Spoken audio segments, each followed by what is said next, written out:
When the sun failed in 28 BCE under Emperor Chengdi of the Western Han, the court saw no accident.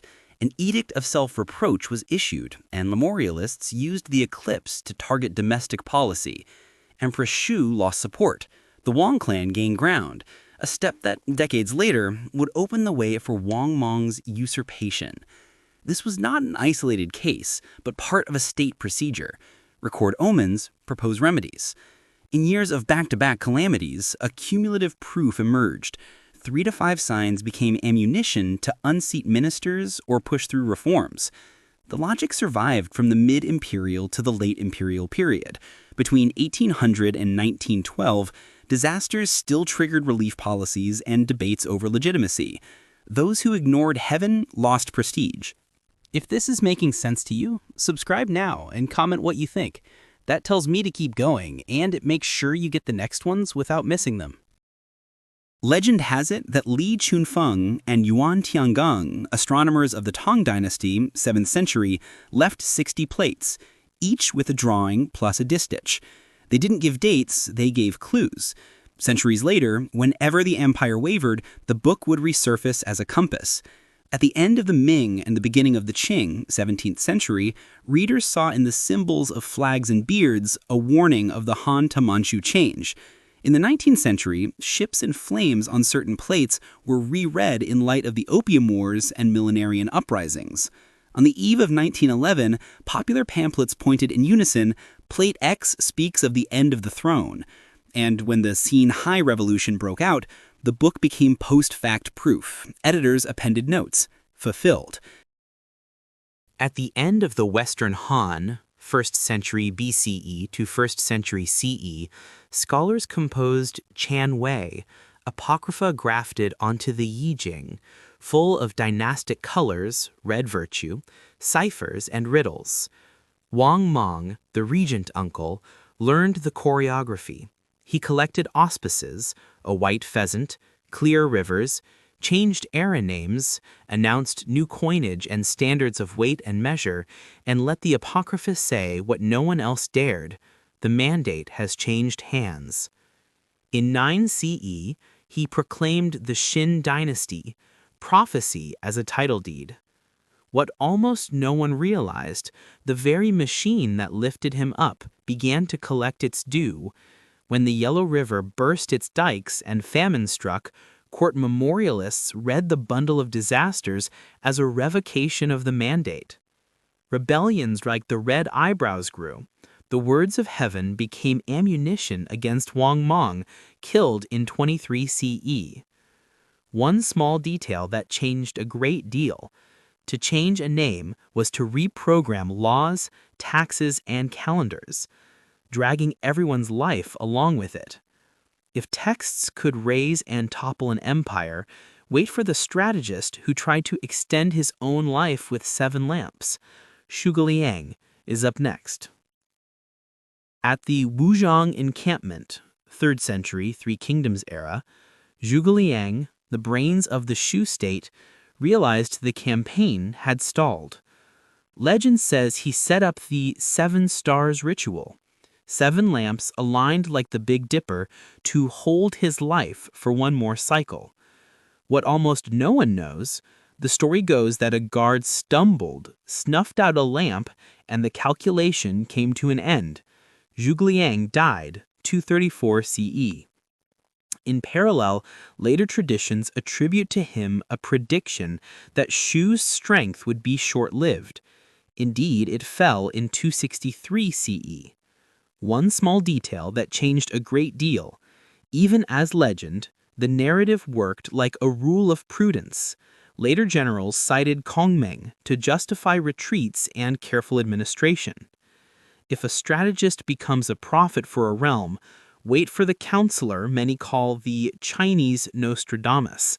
Next up, Liu Bowen and the Xiaobing Ge foretelling the fall of the Ming. When the Ming capital was trembling, an old pamphlet resurfaced, attributed to Liu Bowen, died 1375, counselor to the founder Hongwu, the Xiaobing Ge, the biscuit song. Metaphors of flour, oven, and smoke turned into a crisis decoder. The dough cracks, a north wind enters. In 1644, the real sequence is harsh. Li Jingsheng takes Beijing, Emperor Chongzhen hangs himself, Wu Sangguai opens the Shanhai Pass, and the Qing enter with the regent Dorgan. Popular readings stick impossible details onto the leaflet: long beards, the Manchu queue, strange hats, burnt biscuit, the palace sacked. What almost no one knows, versions of the Xiaobingger change with each printing. Later editors tweak the imagery to fit what happened, prophecy as an elastic frame. Even so, the text mobilizes. It legitimizes the handover. Heaven had already warned, consoles losses, it was the cycle, and offers a password for surviving under new rulers. One small detail that changed a great deal: a rhymed pamphlet could pacify cities or ignite rumors. If a poem could shove an empire, imagine a future Buddha summoning the poor and peasants. Next up, Maitreya and the Millenarian movements that became revolt. In popular sermons, the world had entered an age of decline, and only a future Buddha, Maitreya, would inaugurate the repair. Pamphlets promised a new calendar, cheap grain, clean justice. When the price of salt rose and drought tightened, prophecy put on boots. Cells of the White Lotus mixed devotion to Maitreya, fasting, and nighttime passwords.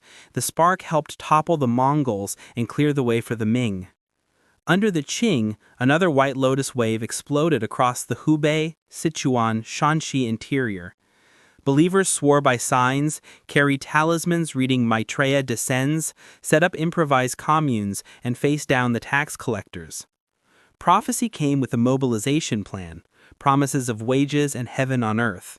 What almost no one knows, leaders chose auspicious astral dates and secret correspondences to synchronize villages. It was mystical logistics. When the state won, the narrative didn't die. It resurfaced, changed its password, and echoed in the Taiping and other messianic salvos of the 19th century.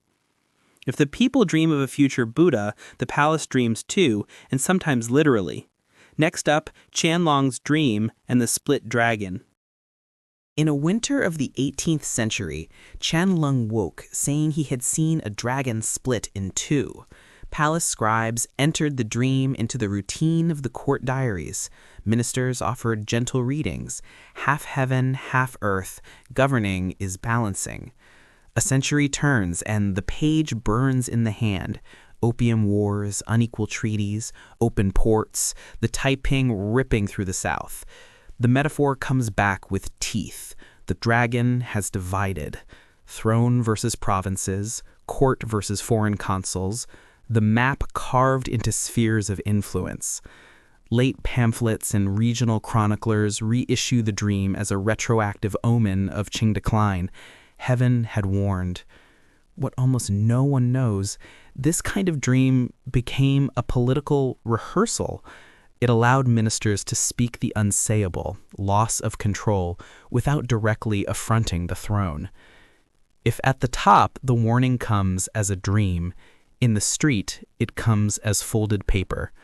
Next up, the temple oracles that predicted modern events. The line bends around the courtyard. The bamboo urn rattles. A chen jumps out. A numbered stick, a short poem, a long metaphor. The officiant reads in a low voice. The devotee confirms with gochim, 2 wooden blocks, yes or no. In Taiwan, after the 9/21/1999 earthquake, magnitude 7.3, word spread that weeks earlier devotees at Mazu temples had drawn Lot 96. Verses speaking of a mountain that shakes and houses that collapse were reread as a warning. People decided to postpone trips, revisit business dealings, make vows. Local authorities even adjusted rituals and donation drives according to the oracle's mood.